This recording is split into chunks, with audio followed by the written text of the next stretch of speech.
챕터 6 레드팀을 이끌어라. 마크 앤드리스는 URL, HTTP, 초기 HTML 표준을 만든 팀 버너스리 같은 선구자들과 함께 현대 인터넷의 창시자로 꼽힌다. 그가 제품을 만들어 내놓을 때마다 세상은 바뀌었다. 첨단 디지털 시대를 이끈 그보다 더 매력적인 아이콘을 찾아내기란 쉽지 않다. 그는 엄청난 영향력을 발휘한 모자이크 브라우저를 개발했고 넷스케이프를 공동 설립했다. 넷스케이프는 훗날 42억 달러의 AOL에 매각됐다. 그 뒤 마크는 라우드 클라우드라는 회사를 만들어 이를 업스웨어라는 이름으로 휴렛 패커드에 16억 달러를 받고 팔았다.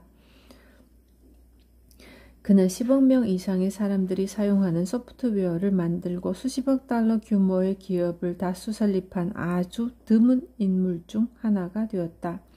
현재는 앤드리슨 호로위츠라는 벤처 캐피탈 회사의 공동 설립자 겸 무한 책임 사원으로 일하면서 지구상에서 가장 영향력 있고 지배적인 기술 투자자로 평가받고 있다. 가격을 올려라. 나는 그에게 샌프란시스코 한복판에 광고판을 세운다면 어떤 내용으로 그 광고판을 채울 생각인가? 라고 물었다.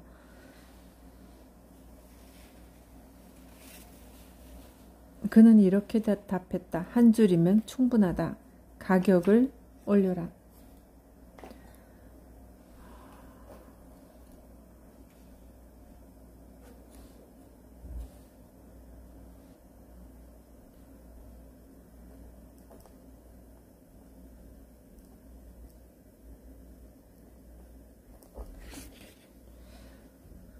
서울 한복판에 광고판을 세운다면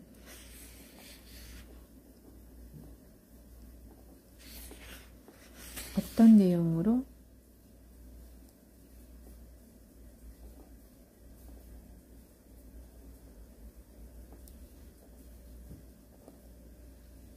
가격을 올려라. 사업에 실패한 사람들은 곧잘 후회하곤 한다. 자신의 제품과 서비스가 제 가격을 받지 못했다고. 고객의 지갑을 열려면 무엇보다 가격이 저렴해야 하기 때문에 신제품 개발과 마케팅 비용을 감당할 수 있는 수준의 가격을 책정하는 건 불가능한 시대라고 그들은 굳게 믿고 있다. 하지만 마크의 생각은 다르다.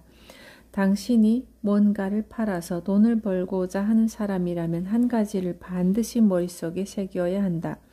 사람들이 내 제품을 사지 않는 건 더 많은 돈을 지불하고서라도 내 것보다 더 좋은 걸 사려고 기다리고 있는 것이다. 그러면 문제 정의가 달라질 것이다. 당신의 물건이 비싸서 안 사는 게 아니다. 더 좋은 걸 사려는 것뿐이다. 마크는 가격을 충분히 올려야 한다고 생각한다. 가격을 25달러로 할지 30달러로 할지를 고민하는 건 아무 의미가 없다. 파는 사람이 제값을 받고자 한다면 사는 사람 또한 제값을 치르고자 한다는 것이다.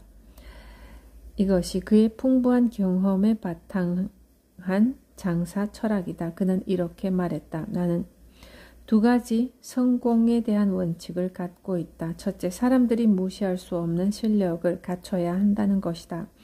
둘째, 무엇이든 물건을 만드는 사람은 반드시 똑똑해야 한다는 것이다.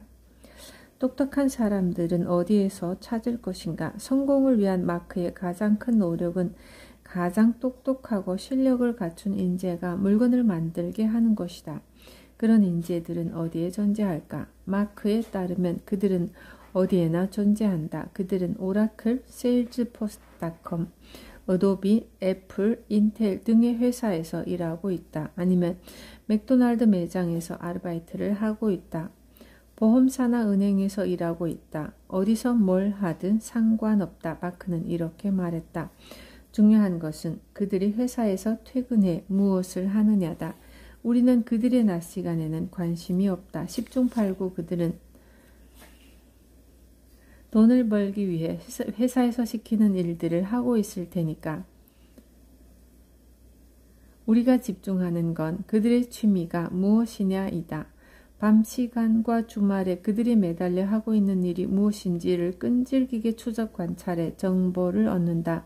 뭔가 우리가 전혀 생각지 못한 흥미로운 일을 하고 있는 사람, 그 사람이 우리에게 엄청난 돈을 벌어다 줄 사람이다. 철저하게 부숴줄 힘이 필요하다. 마크의 회사에서 가장 스마트하고 똑똑한 직원들은 모두 별도의 의사결정 투표나 합의 없이 계약을 체결할 수 있는 권한을 가진다. 어떤 프로젝트나 계약을 가장 가까운 거리에서 담당해온 사람이 그 일에 대해 가장 잘 알고 가장 잘 성공시킬 수 있는 가능성이 크다는 믿음에서다. 다만 마크는 레드팀을 고용해 그들을 테스트한다.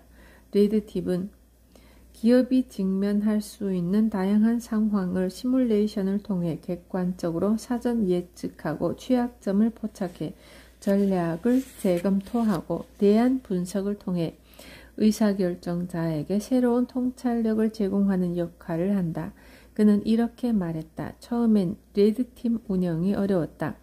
같은 동료들끼리 약점을 파고들어 서로 자칫 모욕으로 빠지기 쉬운 비판을 주고받는 게 쉬운 일은 아니었다. 그래서 나는 나와 함께 창업한 벤 호로위츠를 시범 케이스로 삼았다.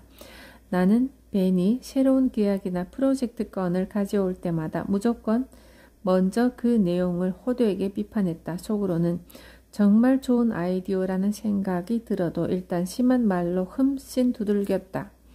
이래야 다른 사람들도 자기 속내를 털어놓는 법이니까 말이다.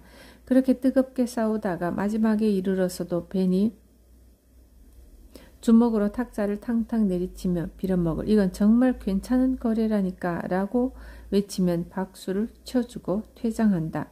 벤도 나한테 똑같이 그런다. 이는 거의 고문에 가까운 테스트이다.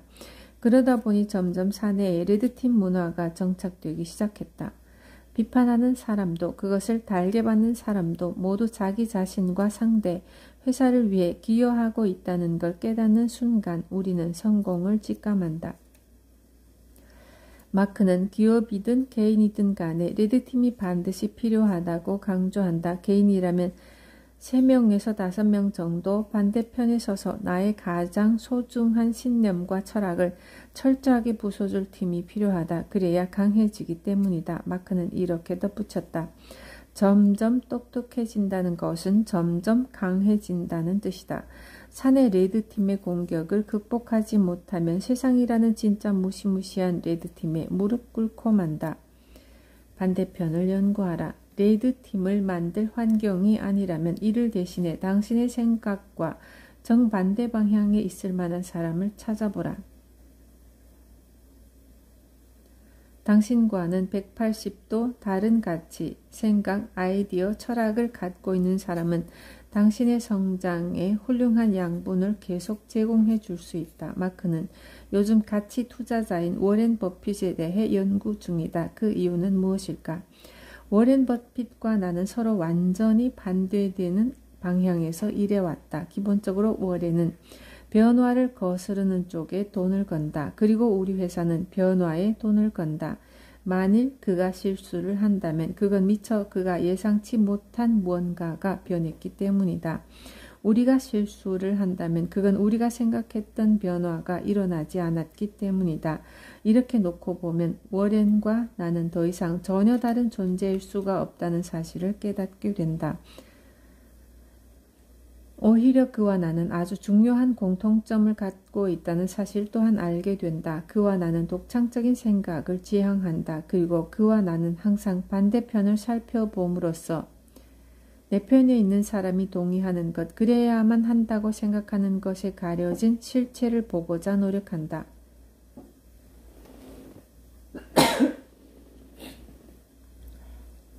성공하고 싶다면 당신도 이 같은 경험을 해야 할 것이다. 강력한 의견, 침착한 태도.